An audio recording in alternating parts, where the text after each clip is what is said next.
dumneavoastră, psiholog Elena Harpur, iar astăzi vorbim despre victimizare. De foarte multe ori am avut în jurul meu persoane care acuză pe oricine altcineva care îndrăznește să se plângă sau să comenteze ceva, acuză imediat, te victimizezi și poate persoana respectivă chiar are dreptate. Sunt și situații însă în care nu are dreptate sau, mai mult decât atât, este o tendință continuă. Asta aș vrea să clarific astăzi, pentru că este vorba despre tendința în victimizare de a considera că totul este invaziv, este periculos, este aducător de nedreptate persoanei în sine. Este vorba de o situație anume sau de o persoană anume, ci este vorba despre toate situațiile și toate persoanele. Persoana care se victimizează și suferă de această tulburare, pentru că este o tulburare și voi explica și de ce. Face acest lucru cu toată lumea, tot timpul, în toate situațiile. Victimizarea este un set mental, o conceptualizare în sine. Pentru că persoana care intră în această vrie a victimizării se simte total expusă, total nedreptățită, total neputincioasă vis-a-vis de nedreptățile care îi se aduc. Și ajunge la un moment dat să generalizeze acest aspect și să considere că toată lumea este ostilă, toată lumea este rea, toată lumea vrea să-i facă rău, toată lumea vrea să-i producă o nedreptate. Are un set mental negativist. De asemenea, este plină de furie și de ură. O folosesc la termenul feminin, la genul feminin, pentru că vorbesc la modul generic despre victimă și victima este de obicei de genul feminin. Ca și substantiv este genul feminin, la fel ca și abuzatorul, ca substantiv, este genul masculin. Trecând de această conceptualizare a victimizării, victimizarea nu apare întâmplător. Ea apare în urma unui abuz, un abuz prelungit, în care victima s-a simțit neputincioasă. A încercat odată, de 2 ori, de 5 ori, de 9 ori, de fiecare dată a eșuat. A eșuat să aibă un control pe situație, a eșuat să aibă un control pe ea. Și mai ales a eșuat să aibă un control pe emoțiile sale. Și atunci a învățat neputința. A învățat că orice ar face este inutil, este degeaba. Dar în același timp n-a putut niciodată să calibreze situația într-un mod corect. Și atunci a ajuns să se învârtă în acest ciclu al neputinței și al nedreptății perpetu, lucru pe care a ajuns să nu mai tolereze. Deși aparent persoanele victime care se victimizează, nu vorbim despre victimele reale, vorbim despre persoanele care se victimizează, parcă își plâng de milă, parcă tot timpul cer ajutor, cer să fie salvate, cer să fie tratate într-un mod diferit, mai cu sensibilitate, mai cu mănuși, să-i te adresezi într-un mod special, să-i acorzi un timp special, să-i dai explicații speciale, nu ca la toată lumea. De fapt, în realitate, nimic din toate acestea nu este adevărat. Pentru că dacă încerci să ajuți o persoană care se victimizează, te respinge. Dacă încerci să soluționezi un conflict din care face parte și de care se plânge de altfel, este foarte reticentă, respinge. Nu vrea să colaboreze, nu vrea să gestioneze conflictele, nu vrea să ajungă la un punct comun. Totul este reticență și respingere. Pentru că, de fapt, chiar dacă se simte nedreptățită, este mai satisfăcător să se opună, mai satisfăcător să atragă atenția asupra nedreptății decât să repare nedreptatea. Și atunci, Nu putem decât să concluzionăm pe baza faptelor și a evidenței că ceea ce se întâmplă este doar să se pună într-o lumină specială. Pentru că toți suntem nedreptățiți în viață. Și nu odată, de mai multe ori, și în mai multe situații, și în mai multe relații, și în mai multe contacte cu ceilalți oameni. Se întâmplă să fim nedreptățiți intenționat, dar și neintenționat. Și asta este viața. Viața nu este dreaptă. Viața nu este despre corectitudine, dreptate, blândețe și moralitate, ca să spunem așa. Ci viața doar este.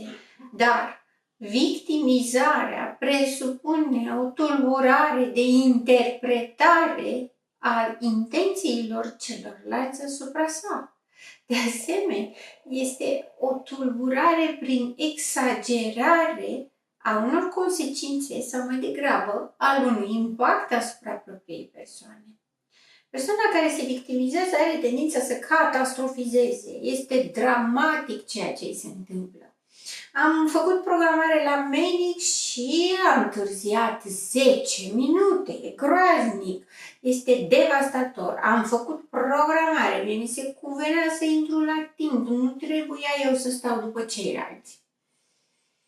Aparent, este o plângere vis-a-vis de o nedreptate, dar nu putem să nu sesizăm doza de furie și de nemulțumire și de acuzații în dreptate. Dacă întreb dacă mai era cineva acolo care mai aștepta, pur și simplu nici nu-i pasă. Poate mai erau, poate nu mai erau, nu contează. Nu contează că poate, de exemplu, acea programare era întârziată de altcineva care a stat și a așteptat mult mai mult. N-are nicio relevanță. Tot ce contează este doar persoana care se victimizează. Cred că sesizați de aici tendința narcisică a grandiozității. Nu vreau să sugerez că toate persoanele care se victimizează sunt narcisice, nici pe departe.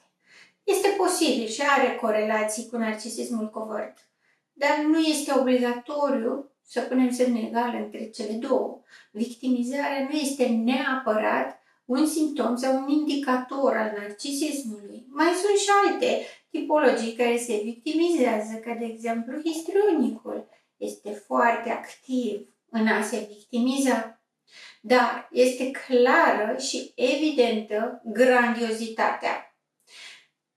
O astfel de persoană spune grandios? Nu. Cum grandios? Păi eu am fost umilită că am stat și am așteptat acolo. Unde-i grandiozitatea? Mie mi s-a produs o nedreptate și tot vina mea este? Zâmbesc pentru că sunt convinsă că ați întâlnit în viața dumneavoastră multe persoane de acest gen. E adevărat, unele sunt mai evidente, scot ochii mai mult decât altele. Însă, tendința de victimizare are grandiozitatea narcisicului. Totul este despre sine. Este egoismul care nu permite existența celorlalți. Mie mi se cuvine. În exemplul cu programarea putem spune eu am făcut programarea. Nu mai contează că au mai făcut-o și alții. De asemenea, este îndreptățirea. Mie mi se cuvine, eu am făcut o programare, mie mi se cuvine să primesc. Însăși, modalitatea de a pune problema, de a se plânge, de a se evidenția și de a scoate în evidență această nedreptate, să-i spunem, pentru că în situația de față scoatem în evidență partea absurdă și faptul că persoana care se victimizează găsește nedreptăți în toate situațiile, nediferențiat. Chiar nu contează. Este ca și cum medicul din cabinet ar fi știut că vine exact ea și trebuia să știe de dinainte și să o aștepte la ușă, eventual cu flori și cu covorul roșu, ca nu cumva să se simtă într-un fel nedreptățită, jignită, umilită, ridiculizată. Și aici ne întoarcem la grandiozitatea narcisicului și la hipersensibilitatea la nedreptate.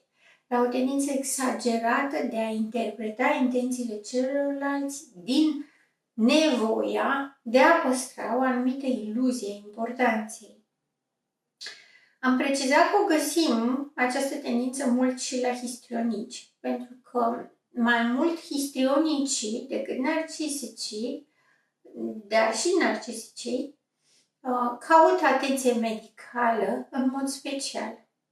Sunt ipohondri și închipuie tot felul de afecțiuni și tot felul de boli și au tendința să ceară de la personalul medical specializat atenție în plus.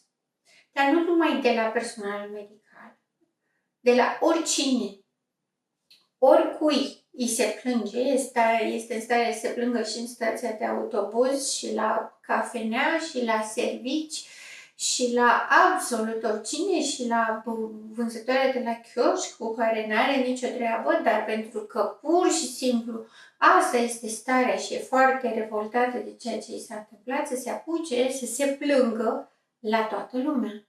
Și este foarte atentă la reacție. Pe de o parte, trebuie să fie lăsată să povestească absolut tot, fără să fie întreruptă, iar dacă este întreruptă, se supără foarte tare și spune că nu este înțeleasă. Pune accent foarte mult pe răspunsul celuilalt. Dacă este orice altceva decât, vai, săraca de tine, ce ai pățit, ce-i facem la doctor, îi facem plângere, îl hărțuim, Doamne ferește. Dacă primește orice fel de alt răspuns în afară de acesta, este foarte nemulțumită. Nimeni nu înțelege. Toată lumea o îndreptățește. Toată lumea îi face același rău pe care l-a făcut și medicul și toți ceilalți de dinaintea lui. Ca atare, întotdeauna se pune în situații și în contexte și relații în care să fie tratată ca o victimă. Deși exemplul cu programarea la medic nu este relevant în acest indicator, pentru că se întâmplă frecvent ca să se întârzie programările, pentru că se lucrează cu oameni și când lucrezi cu oamenii, nu poți să dai omul afară din cabinet pentru că s-a făcut minutul și atunci trebuie să le expediezi. Pentru că omul acela vine pentru că suferă. Însă, o persoană care se victimizează este în stare, ca odată intrată la programare, să acapareze medicul astfel încât să întârzie și să devanseze toate celelalte programări, fără să-i pese cât uși de puțin, pentru că se consideră îndreptățit. Și dacă medicul încearcă să-i pună un pic de frână, o limită și să-i spună mai așteaptă și ceilalți pacienți, devine foarte agresivă verbal și se revoltă. Ați cunoscut astfel de persoane. Sunt foarte dificile. În momentul în care încerci să le acorzi soluții sau să le dai și alte variante, sunt foarte reticente. Nu vor să rezolve situația, pentru că statutul de victimă le oferă beneficii. În primul rând, fixează atenția celorlalți. Când te plângi așa, cu o gură mare, este imposibil să nu oprești din discurs pe ceilalți și să te asculte. Este imposibil să nu primești atenție, pentru că n-ai cum, dacă te plângi atât de mult și totul este atât de groaznic și de fatidic și de catastrofal, da, se acordă atenție. De asemenea, fixează susținerea, compasiunea, atenția, grija celorlalți. Odată ce ți s-a întâmplat ceva și te plângi odată la cineva, în mod instinctual, din empatie, cealaltă persoană te mai întreabă cum ești, ești bine, ai mai rezolvat ceva, se mai mișcă ceva în sensul rezolvării și atunci fixează atenția.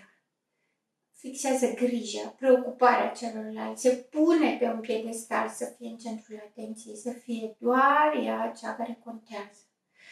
Tocmai de aceea spusesem că seamănă cu narcisismul și de asemenea și cu histrionismul. Este o caracteristică destul de întâlnită la histrionici.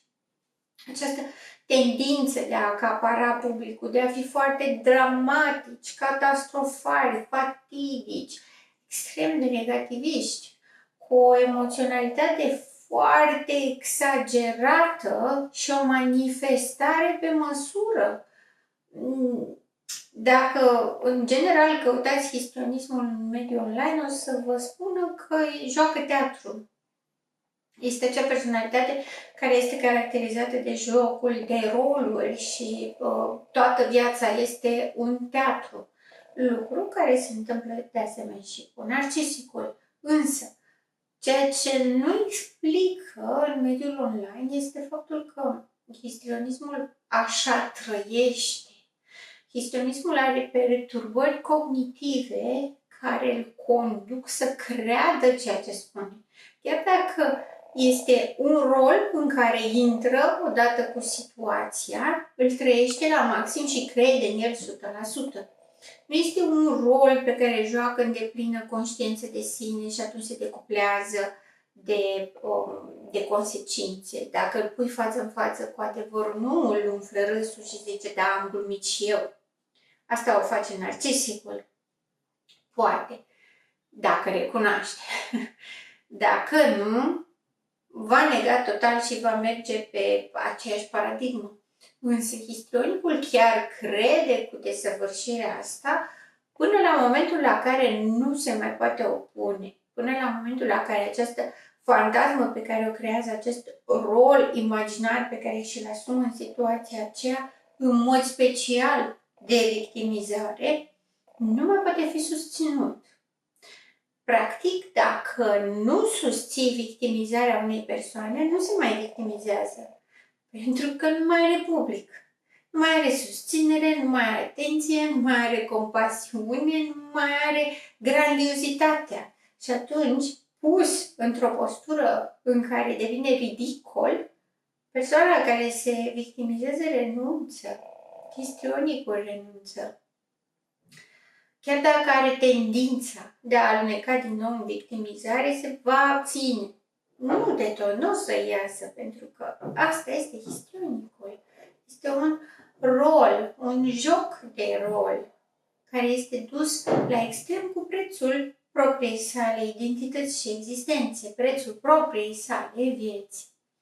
Dar pe aici, pe acolo, are conștientizare. Prin victimizare, ceea ce obține este că se deculpabilizează. Nu mai are rușine, nu mai are vinovăție, pentru că nu mai are responsabilitate. I s-a făcut un rol. Este un rol pasiv. I s-a făcut. Nu este ca și cum ar fi putut alege să nu i se facă. Deși în realitate, da, se poate alege să nu i se facă. Însă asta necesita o coerență cognitivă în analiza reală a situației. Ori persoana care se victimizează, la fel ca și histrionicul, e rupt de realitate, construiește în permanență acest vis utopic, roz bombon, cu norișori de vată de zahăr, care, per total, este menit să nu pună față în față cu realitatea. Persoana care se victimizează nu poate vedea realitatea, pentru că realitatea este mult prea fadă, prea plictisitoare. Ceea ce are nevoie să trăiască cu mare intensitate, are nevoie să fie centrul atenției, are nevoie să primească tratament special și asta o obține prin victimizare. Victimizarea presupune evitarea emoțiilor negative față de propria persoană. Nu mai poate să fie furioasă pe sine pentru că a fost intolerantă, pentru că n-a înțeles o situație de fapt, pentru că s-a comportat ca un copil capricios. Nu mai poate. Nu mai poate să se îndoiască de sine, de deciziile pe care le face. Le evită. Evită să se gândească dacă nu cumva a greșit. Fuge total de zona asta. Și evită cel mai mult să-i fie milă de sine. Sună urât. Pe de altă parte, dacă îți dai seama despre tine, că evaluezi greșit, că situațiile, că interpretezi exagerat, că ai tendință să acuzi pe toată lumea chiar dacă nu se face nimic. Oamenii ăia nici nu se gândeau la prezența ta sau la existența ta pe planetă. Dar tu ești deja nedreptățită. Păi dacă te gândești la tine din postura asta, primul lucru ar cam trebui să fie bine de tine, pentru că înseamnă că ai ajuns la un nivel de intoleranță foarte mare, un nivel de distres foarte puternic, o disonanță cognitivă în care lucrurile nu se leagă între ele, realitatea cu mintea ta, cu imaginația ta nu se potrivesc. Și atunci ar însemna să recunoască toate lucrurile astea. Ori persoana care se victimizează n-ar putea să facă asta. Histrionicul rare ori o mai face doar în anumite condiții, dar în niciun caz într-o confruntare directă. În niciun caz dacă îi spuneți ad literam ce se întâmplă, nu o să recunoască acest lucru decât dacă se disociază de sine și dacă o atribuie unui alt rol. Dar asta făceam când eram nu știu cum, acum nu mai fac. Chiar dacă, practic, face exact același lucru. Deci, după cum vedeți, victimizarea este o boală a neputinței. Este o reacție la sensibilitatea vis-a-vis de nedreptate. Și așa începe, cu o reacție în care primește feedback. Are o sensibilitate, suspicionează o nedreptate, are o reacție, manifestă, explicit, amplu, amplificat, la care primește o reacție din partea celorlalți. Oamenii acordă atenție, îi acordă compasiune, îi acordă grijă, poate cineva îi și rezolvă problema. Și atunci a scăpat, dintr-o dată, a fost suficient doar să se plângă și a scăpat de toate problemele. Altcineva a gândit, altcineva a acționat, altcineva și-a asumat responsabilitatea, altcineva a rezolvat situația. Și atunci se simte ca și cum ar fi alintată, ca și cum mi se cuvine, ca și cum toate îi se oferă pe tavă. Singurul lucru pe care trebuie să-l facă este să simtă că e nedreptățită și să se plângă și să atragă atenția că lucrurile nu sunt în regulă. Un histrionic se oprește aici. Un narcisic sau un compulsiv merge mai departe și începe și pedepsește. Pedepsește pe toată lumea, pedepsește pe cei care îl ascultă, dar nu fac nimic și nu îi rezolvă problema, îi pedepsește pe ceilalți care au făcut ceva, este extrem de reactiv și extrem de punitiv. Victimizarea și persoana care se victimizează de obicei este pasivă și deplosează responsabilitatea celorlalți. Dacă are narcisism și este victimizarea din narcisism, va deveni acuzator direct. Numai din cauza ta am întârziat sau nu m-a primit la medic, că tu te-ai gândit strâmb, tu n-ai fost de acord ca eu să merg la medic, de aia, cu puterile tale supranaturale, ai făcut astfel încât medicul să nu vrea să mă primească. E din cauza ta. Vedeți, întotdeauna există această latură a absurdității. Întotdeauna. Pentru că însăși coerența cognitivă este afectată. Nu merge structura logică cum ar trebui să meargă. Nu există contact cu realitatea și atunci această ruptură dintre realitate și persoană, din modul în care interpretează realitatea, este distorsionat și această ruptură conduce către o emoționalitate excesivă și către sentimentul de expunere, de vulnerabilitate și de lipsă de control pe sine și pe mediu. Și problema este că învață că cu cât se plânge mai mult și exagerează mai mult, cu atât primește mai mult. Și o va face toată viața și nu va renunța la asta, pentru că este o metodă de manipulare a celorlalți extrem de eficientă. De asemenea, are reacții foarte pronunțate în momentul în care este respinsă sau este ignorată. Nu e de glumă. Are reacții urâte, vehemente, dure, punitive chiar. Tocmai de aceea, de multe ori îi pune în dificultate, de exemplu, pe membrii familiei, că pe de o parte ar reacționa și n-ar mai lăsa-o să se victimizeze atât. Pe de altă parte știu că dacă nu-i cântă în strună va fi mult mai rău decât atât. Și de cele mai multe ori, din păcate, aleg să-i facă pe plac doar ca să scape de gălăgie și de scandal, totodată. Dar nu este eficient. Indiferent că este femeie sau este bărbat persoana care se victimizează, se va victimiza atâta timp cât va primi. Este clar o problemă cognitivă, este clar o tulburare mentală, dar nu înseamnă că trebuie să-i cântați în strună. Liniștea va fi temporară și superficială. Plus de asta, dacă picați în această capcană a manipulării prin victimizare, veți fi responsabili și vinovați de faptul că niciodată nu va mai fi mulțumită de nimic și va fi îndreptățită să ceară mai mult și mai mult, tot timpul pentru totdeauna. Lucru care se transformă într-un abuz psihoemoțional asupra dumneavoastră, celor care ați vrut să fie bine și să o vedeți măcar o dată mulțumită. Deci acest cerc vicios trebuie rupt, nu susținut.